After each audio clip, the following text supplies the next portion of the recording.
Welcome to What's in the Pot. I'm your host, Sean Grande, and today we're making some Jamaican beef patties. I'm going to show you how to make that filling and that super flaky pastry. So don't forget to support the channel by hitting that like, share, and subscribe button. It's What's in the Pot. Thank you very much for tuning into What's in the Pot. So for my filling for my beef patties, I'm using 1 pound of ground beef. Now you can use ground chicken or ground turkey if you're not a beef eater. And I'm also starting with half a cup of onions, and we have that onions finely chopped, and I'm also adding about 1.5 teaspoons of minced garlic, equivalent to about maybe 2 to 3 cloves of garlic minced up. And I'm using 1.5 scotch bonnet peppers. Now if you don't want that heat, you don't have to add the scotch bonnet peppers. And I'm adding about 2 stalks of green onions finely chopped. After about 3 to 5 minutes, then we're going to go ahead and start adding our ground meat. Once you add your ground meat, let that fry up, and then we're going to start adding the rest of our seasonings. Now the seasonings I'll be adding, you can add a little bit more or a little less if you like. Now I'm using 1 teaspoon of black pepper, about 1.5 teaspoons of salt, half a teaspoon of paprika, and 1 teaspoon of curry powder.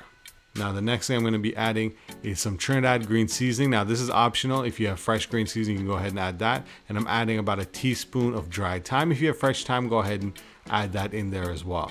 Now I want to make sure we mix everything together because we want all that seasoning, all the flavors kind of incorporate together. I'm adding a drop of browning. Now don't add too much or add too little. It's really up to you. The browning is going to give it a little bit of a flavor, but it's also going to give that nice dark color as well as this dark mushroom soy sauce. Now I didn't add a lot of salt because I'm adding dark mushroom soy sauce, and I'm adding a tiny bit because it can be salty, and we're adding maybe about 1 tablespoon of ketchup.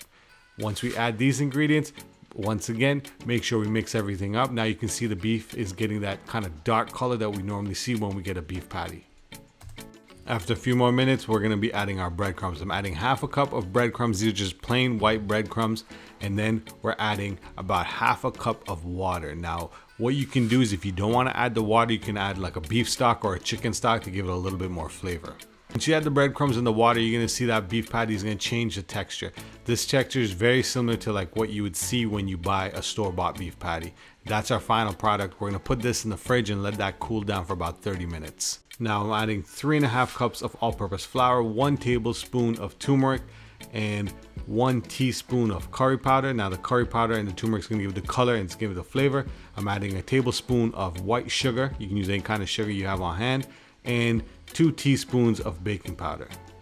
Next thing we're going to do is we're going to mix all our dry ingredients together. Now I didn't add salt in my dry ingredients because I'm using a salted butter. So if you're using an unsalted butter, add about 1 teaspoon of salt. Now I'm grating my butter in.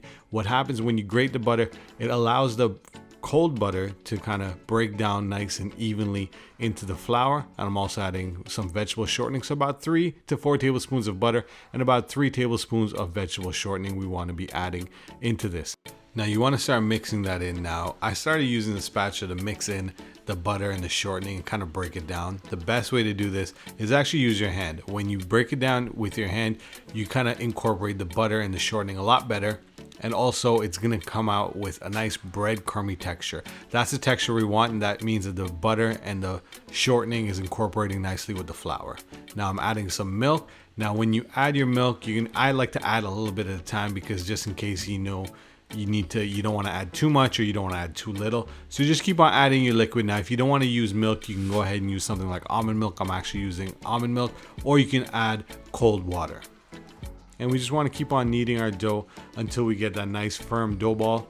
Now I added a little bit more milk just because I didn't add all at once, so I just needed something more to kind of firm it all up. And just keep on kneading until you get that nice texture, and you can see the dough now has that nice yellow color. That yellow color is from the turmeric and the curry that we put into the dry ingredients. Now once we've created our nice dough ball, the next thing to do is put in some saran wrap, and then we're going to pop this in the fridge for at least 30 minutes. If you're going to be working with it the next day, you can go ahead and leave it in the fridge overnight. That's fine. Or you can freeze it up to about a month. Now I took my dough ball out and I put on this parchment paper, and my bright idea was to roll it out on the parchment paper. That actually didn't work out too well, so I'm flouring my counter and I'm going to roll out the rest of the dough on my counter. It actually worked out a lot better doing it this way. Now, normally I'm not the baking type, so I totally forgot to flour my rolling pin. So that's one tip I'd suggest for you. If you don't normally bake, make sure you flour that rolling pin because the dough is gonna keep on sticking to the rolling pin. Now, what I did was I cut up some butter and shortening and I've placed it out on my rolled out piece of dough. And what we're doing is we're creating the layers, the flaky layers of the beef patty. So each layer you kind of put in a little bit more butter and a little bit more shortening, and then you roll it out, and then you're gonna put a little bit more butter and shortening and roll it out. This is what's gonna create those nice flaky layers of our beef patty. And at the same time, this is gonna create all the crumbs, because you know when you get a beef patty and you start eating it, you got all that crumbs, all those flakes all over you. So that's what's gonna create that nice flakiness. Using a 6-inch saucer to cut out the sizes of my beef patty. Now what I did as well is once I cut this out, I rolled it out a little bit more because obviously to me the pastry was a little bit too thick and I wanted a little bit thinner. And you can see this is the size that I'm working with, and it worked out to be maybe about 7 inches, 8 inches after rolling it out. Some are bigger, some are smaller, but I mean this is homemade, so this is not store-bought, so you can kind of make them any size you like. And I'm adding about 2 tablespoons of our patty filling that's been cooled, and then we're gonna fold them over. Now don't kill me in the comments if you say this doesn't look like a beef patty.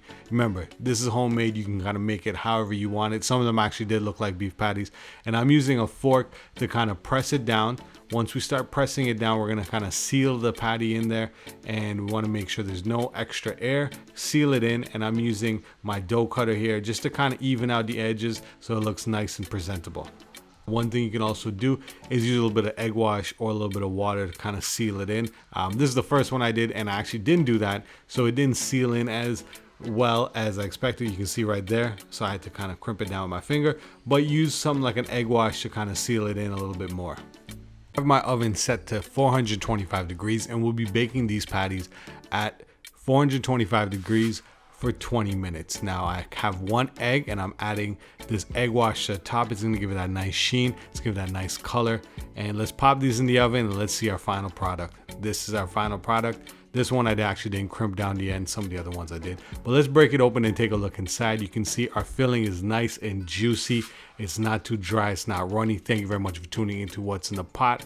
Don't forget to like, share, and subscribe to the channel. Till next time, peace.